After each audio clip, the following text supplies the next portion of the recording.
क्या हो रहा है दोस्तों? मैं डॉ नैटी मायोकिनेटिक्स से हूँ। मुझे पता है कि मैराथन का मौसम है और आप कड़ी मेहनत से ट्रेनिंग कर रहे हैं। मैंने अनगिनत मैराथन धावकों के साथ काम किया है। मैं चाहता हूँ कि आप वास्तव में फिनिश लाइन तक पहुंचें। क्या आपको पता है कि केवल 79% धावक ही मैराथन पूरी कर पाते हैं? मैराथन के दौरान 21% लोग चोट की वजह से असल में फिनिश नहीं कर पाते।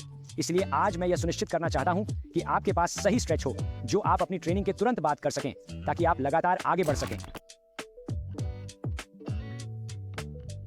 ठीक है, सबसे पहले और सबसे महत्वपूर्ण, हमें अपने पिंडलियों को स्ट्रेच करना है। और यहाँ जरूरी बात यह है, अगर आप जॉनी बोन जोन्स को यहाँ देखें, देखिए पिंडलियां एकिलीज से जुड़ी होती हैं। इसलिए अगर आप अपनी पिंडलियों को स्ट्रेच नहीं करते, यह आपके टखने को बहुत ज्यादा खींच देगा। जब आप धक्का देने की कोशिश करेंगे, आपके पास धक्का देने के लिए कुछ नहीं होगा, क्योंकि पिंडलियां बहुत कसी हुई होंगी। मैं आपको दिखाऊंगा कि इन पिंडलियों को कैसे स्ट्रेच करना है।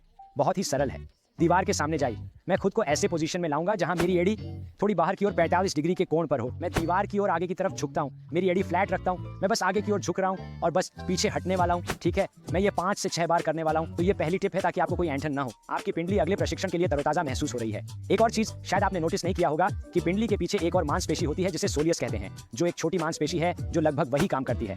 यह वास्तव में घुटने को भी स्थिर करती है। इसलिए अगर आपके घुटने के पीछे दर्द हो रहा है तो इसका कारण यह मांसपेशी का बहुत तंग होना भी हो सकता है।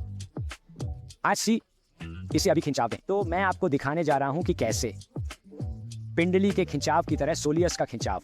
हमें यहाँ एक अच्छा घुटने का मोड़ मिलने वाला है ना? तो हम अपने घुटने को मोड़ेंगे, थोड़ा बाहर की ओर घुमाएंगे और आपको बस इतना करना है कि आप आगे की ओर झुकेंगे और वहां से आपको पिंडली से भी ज्यादा गहरा खिंचाव महसूस होगा।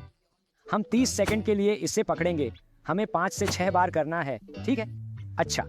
और अंत में एक बात जो मैं हमेशा देखता हूँ, सबसे बड़ी शिकायत जो हमें मिलती है वह यह है, जब आप बहुत दौड़ते हैं तो आपको बहुत अधिक घुटने के अगले हिस्से में दर्द होता है। क्या दर्द घुटने के ठीक सामने होता है?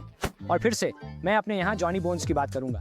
तो आप देखिए, आपकी घुटने की टोपी यहाँ होती है। शायद आपको दर्द होता होगा नीचे या ज्यादातर समय ऊपर। आपकी जांघ की मांसपेशी दरअसल इस चीज के ठीक ऊपर होती है। तो हम कोशिश करेंगे कि आपकी जांघ की मांसपेशी को खींचकर लंबा करें, ताकि आपके घुटने के सामने कोई कसाव ना हो। और इसका एक अतिरिक्त लाभ यह है कि आपके कूल्हों के सामने भी कोई कसाव नहीं होगा।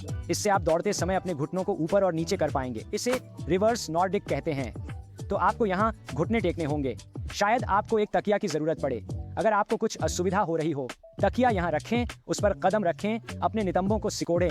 आपको बस यह करना है कि आप पीछे की ओर झुकेंगे, 10 सेकंड के लिए रुकेंगे और आप वापस ऊपर आएंगे और आपको आगे की जेब में और आपकी जांघों में खिंचाव महसूस होगा, है ना? मुझे यह 10 सेकंड का होल्ड 10 बार करना पसंद है। आपको जितना हो सके उतना नीचे जाने की कोशिश करनी है, जितना आप कर सकते हैं। जहां तक आप बिना कमर को झुकाए सहन कर सकते हैं, वहां से आप वापस ऊपर आएंगे। तो आप ये तीनों चीजें मेरे लिए रोज दौड़ने के बाद करेंगे और मैं गारंटी देता हूं आपको अगली बार बहुत बेहतर महसूस होगा।